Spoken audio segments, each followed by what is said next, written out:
خو راغلی اول په 29 تاریخ راغلی یو تر 29 تاریخ نه ونڅه انشاءالله تر 15 16 پر جرګه ختم نه وي انشاءالله تر هغوی پر به موږ خپل مزاحمت جاري ساتو.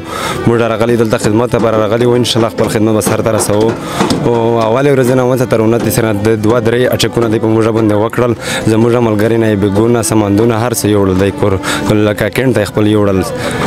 تشدد یې هم وکړ شلینګونه یې هم وکړل ملګري یې زخمیان هم کړل. څو کسانان بیا یو شهیدان کړ دي نور هم زخمیان دي اوس هسپتال ته هلته کې پرېږدي نه چې تاسو به هسپتال ته دا نه وړئ دا ته به تاسو خپل څه ترتیب جوړوئ. موږ به انشاءالله دا مزاحمت تر اخره پورې جاري ساتو. په دا کې هم که زموږ سرونه درومي هم موږ ورته تیار یو انشاءالله. دا جګړه سهار شوې وه که بېګا شپې شوې؟ دا جګړه تر شپې راغلې وه لکه شپې داسې و چې د زموږ ساماندونه او دا یې ټول ځان سره وړي وو. بیا چې د شپې دا ساماندونه یې وړل بیا ورځې بیا پولیس راتللو زموږ خلک راتللو. موږ به ورته وویل چې موږ به انشاءالله د جرګه نه به موږ چاته لاس ورچوو موږ په خپل مزاحمت جاري ساتو خپل به کینو. خو دی هم داسې وکړه چې په موږ یې تشدد شروع کړلو نو موږ تشدد نه دی کړی موږ په میدان ورته ناست وو. وفاقي حکومت دا دغه کړی دی بین یې پرې لګولی په پی ټي ایم په خاص کر په ټول پی ټي ایم باندې چې په هغې کې مونږ ټول پښتانه راځو دا په پښتنو بین دی. تاسو د هغې په حوالې سره څه دا خو داسې ده چې پی ټي ایم اول جوړ شوی دی پی ټي ایم تنظیم جوړ شوی دا خو د اولې ورځې نه دی دا بینونه لګوي وایي چې دا دهشتګرد دي دا د بل ملک والا دي د پیسې بل ملک ادارې والا دي پیسې ورته راځي دی ته.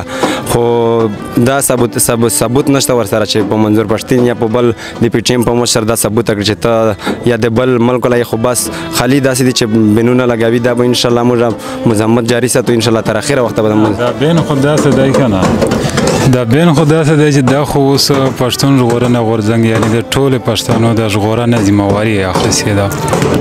دوی خو که په پی ټي ایم بین لګوي یا په بندیز پې لګوي دا خو لکه په ټولو پښتنو چې بندیز لګوي په ټولو پښتنو چې بین لګوي دا خو مونږ داسې ګڼو لکه په ټولو پښتنو چې دوی بین لګولی.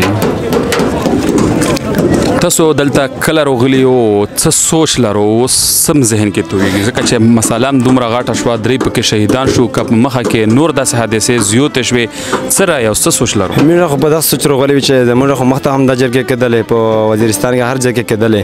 موږ خو راغلي یو د لپاره امن ناست وو زموږ مشرانو راته وویل چې تاسو لاړ شئ خدمت وکړئ موږ به جرګه کوو دا جرګه به څه حل به یې راوځي. موږ خپل پښتنو به مخته جرګې کولې د حل به راوځي چې موږ څه فیصله وکړو زموږ سره ظلم روان دی در ظلم خلاف موږ یوه فیصله اعلان کړو مخته. ته په کوم سوچ کلي نه راغلی تاسو خپله ذاتي تاسو کور خپلو خپلوانو سره څه ظلم شوی دی؟ موږ خپله سره ډېر ظلم شوی دی وزیرستان کې چې ورځونه ظلم رانیسه د میرلې واقعه که در به یاد وي چې زموږ غواګانې هم ځناور یې هم وسوځول. خو دومره ظلم خو چې انسان سره کېږي بیا مجبور شي سړی چې ډګر ته راوځي. زموږ سره دا خو څه کوي نوره دومره ظلم چې زموږ علاقه اوسه پورې بنده وزیرستان 10 کاله څه کېږي چې زموږ علاقه بنده خپل کلي ته نه یې تللي.